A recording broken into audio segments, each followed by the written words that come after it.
Okay, it is Saturday night. Alex Jones here with another update, a very important update concerning what is really behind the tragic Boston bombings and what it's going to mean to the American people and the people of the world. But first off, I want to begin this little breakdown showing you Barton Springs in Austin, Texas. If you ever visit, believe me, you want to go there. It's one of the biggest spring-fed pools in North America. And I was down here up underneath a tree, laying there with a towel over my head before I swam some laps, and I noticed some military guys with their wives and girlfriends, because I heard them talking about military affairs, putting out their towels and talking. And I sat there and listened to them from about 10 yards away for about a half an hour, talk about how his brother lived up in Oklahoma City and how the feds had blown that up and how they'd killed Terrence Yakey, the cop, and how they had double agents and a bunch of people, and how it tied into the Boston bombing. And you know what the good news is?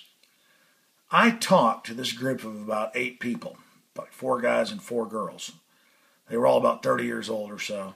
They were all really smart, fitness type folks, military people, but also they'd already gotten out into private business. And the good news is none of them knew who I was. They didn't know who Alex Jones was, but they knew all the information. That means we're all doing our job. And then I had somebody else when I was leaving walk up to me and say, oh, they staged it. And I probably only talked to 5, 6 people while I was there. So that's a large percentage that are really getting what's happening. So there you go. Believe me, the globalists are not going to like that news. But again, they're spying on everything. They already know people are awake to them. That's why they're trying to get our guns and set up a police state. All right. Now, you remember this event. I've interviewed the surviving police officers, like Mr. Browning, the head of the canine unit, who was told by the FBI, we'll kill you and your wife if you don't shut up about all the stuff you know.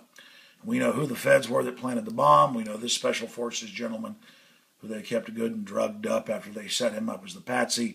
See the film that I'm in. It's an excellent documentary. I did a lot of research on it myself and worked with the crew. It's called A Noble Lie, if you want the most up-to-date info on that. Okay, we told you days before this came out today that, of course, the FBI was handling them. We showed videos of the FBI surveilling them, clearly reporting them leaving the scene. Around where the bomb went off, there were, let's not exaggerate, 20, 30 military people in military outfits, dozens of military types in plain clothes, police everywhere, all looking right where the bombs go off. I mean, this was like an intelligence convention or something. And I'm going to get into the history of this here in a moment. People are really starting to realize this is a staged event. And they may have been real terrorists. But the point is they were protected, they were radicalized, they were sent to Chechnya and other areas, probably double agents. And we've got some news on that in a second. But you need to just go look at all the other contractors and people that we have listed on Infowars.com over in this area right here. So you can check that out for yourself and see all the photos and the different groups of patsies. Because, again, they run a handbook, kind of a playbook on these things over and over again. That's why we've learned what to spot and what to see. I wish this wasn't an inside job. I wish it wouldn't have happened. But if it's going to happen, I would rather it be lone groups than my own government. That is 1,000 times worse. Believe me, it's not fun going up against these people. Now, you can say what you want about Debka File. It's run by a bunch of Mossad and Shin Bet people. I've found it overall to be pretty damn accurate. And I was already saying this on air days ago. These guys have the MO of double agents. There's no way they're going in and out of the country to the areas they were visiting and not being connected to U.S. intelligence, or at least being visited by intelligence, which it's now come out they have been. And if you look at what's happening in Dagestan and Kyrgyzstan and other areas, the West is trying to fund al-Qaeda in those areas to menace the Russians. So these guys just really fit the bill as patsies. And they would fight back once they figured out they'd been set up and were going to be killed. Again, we don't know the truth of any of what we've been told, though. But dead men tell no tales. This brother's dead, and this one can't talk now. Got shot in the throat, we're told.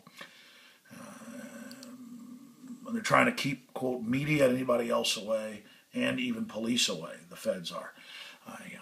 Oh, remember this? Fox News, Anwar al-Awlaki, 4 of the top 5 al-Qaeda leaders, all trained in the U.S., all U.S. citizens previously. They staged his death, which I predicted after this all came out. Really, CIA, I mean, who created the al-Qaeda groups to radicalize the Muslims? There's CBS News reporting on the same thing. Here is the report where their father and the mother, and of course you expect that from parents, but I mean, they're just saying there's no way they were set up by security services. Yeah, they're not too stupid being from that area of Central Asia. U.S. teen accused of seeking to join al-Qaeda linked Syrian group. This is two hours ago. They're now having to arrest the idiot American kids that try to go join the NATO U.S.-funded al-Qaeda takeover of Libya and Syria, which the CFR said last year, quote, we need al-Qaeda.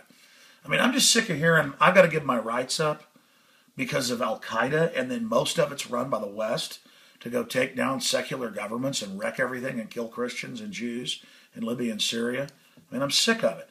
Remember Mohammed Karzai? He's not a good guy, but his intel is accurate. I don't just believe him. He says al-Qaeda and the Taliban are run by the West as a pretext to be here to control the opium. He, of course, wants it all for himself. But what he's saying is true. And he said the U.S. is staging bombings here, blowing up its own bases and us as a pretext to stay. Yeah, it's called full spectrum dominance. You've got to have a fake attack on yourself to be there if you want the oil, the gas pipelines, and the $500 billion a year in opium. Opium production went from 9% worldwide in 2001 out of Afghanistan to 93%. Don't believe me? Just search that. And, of course, here's the New York Times, terrorist plots hatched by the FBI, almost all of them. I mean, I'm just reporting here what is well-known facts. And just because you're ignorant and say, there is no Atlantic Ocean, I've never seen it, that's your problem. I've seen it, and it's on maps. It exists. And what I'm talking about is just mainline for anybody who isn't a complete moron. These federal agencies want to continue their existence. They want a power grab. The military-industrial complex wants to sell.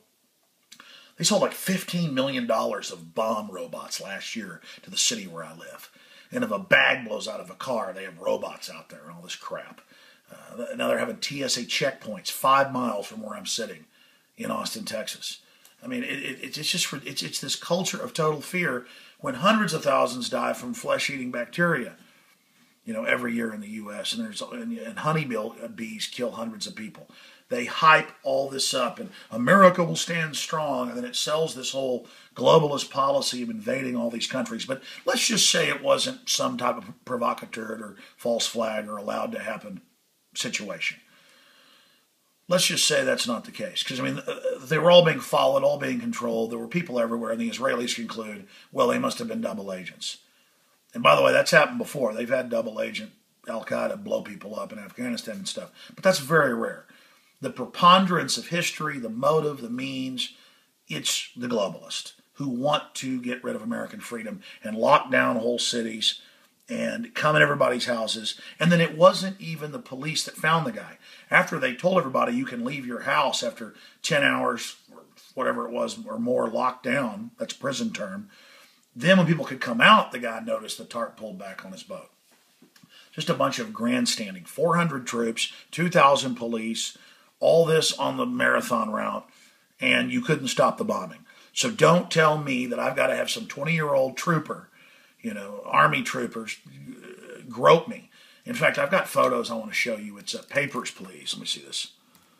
Papers, Please. Infowars.com. This should pull it up. And here it is. This, a picture says 1,000 words, doesn't it? Nazi Germany. Searching everyone for their safety. I mean, come on. Don't be anti-police, anti-military, and then Boston. And I mean, if you can see the satisfied look on this young guy's face, he is just enjoying his stupid authority. I mean, give me a break, man. It's totally illegal. Had enough of it. So just let that sink in real good. Now, the good news is when I talk to those military people, they were all aware of what was going on. So the jig is up. And, of course, they're coming after black powder. Oh, my gosh, they might have used black powder that people use. So now you got to register it or restrict it and SWAT team anybody that doesn't have it properly. Just more reasons to harass gun owners. And here's the big point. The whole reason I shot this video, and then I'm done. This is the key to it all. They kept saying, here are their faces, we don't know who they are. And it turns out the government had been surveilling them for 5 years and had multiple meetings with them. But they had to show you their photos and build it up and act like they were really doing something because they were going to blame right-wing patsies. That had leaked. That had come out. They were going to go after gun owners and Tea Party people. MSNBC couldn't help but brag. We now know it's Lone Wolf Tea Party. It'll be coming out in the next few hours. An arrest has been made. Remember all that on Wednesday? But we released all the photos of the patsies, so they had to back off with the Navy SEAL types watching them. So they had to back off that and go with Plan 2, because they always have a bunch of different groups at the scene, so they have fallback plans. So they're caught red-handed there. And if you're little dense from fluoride, a new viewer, let me just say it very slow. They said they didn't know who the guys were in all the digital photos and video that they had, and they doled it out. When meanwhile, these guys are clearly double agents. Bare minimum, they knew exactly who they were and could have released their names, but they didn't want it released until they'd already whacked them. Because dead men tell no tales, and now they've done surgery, of course, and the larynx and vocal cords are gone on the other one, and he'll be drugged up properly even if he does survive. Alex Jones signing off for Infowars.com. We'll cover this all tomorrow on the radio, 4 p.m. Central. Audio streams and video streams are free at Infowars.com/listen. This false flag has blown up in your face, globalist, and the signal will not be stopped. The people are waking up.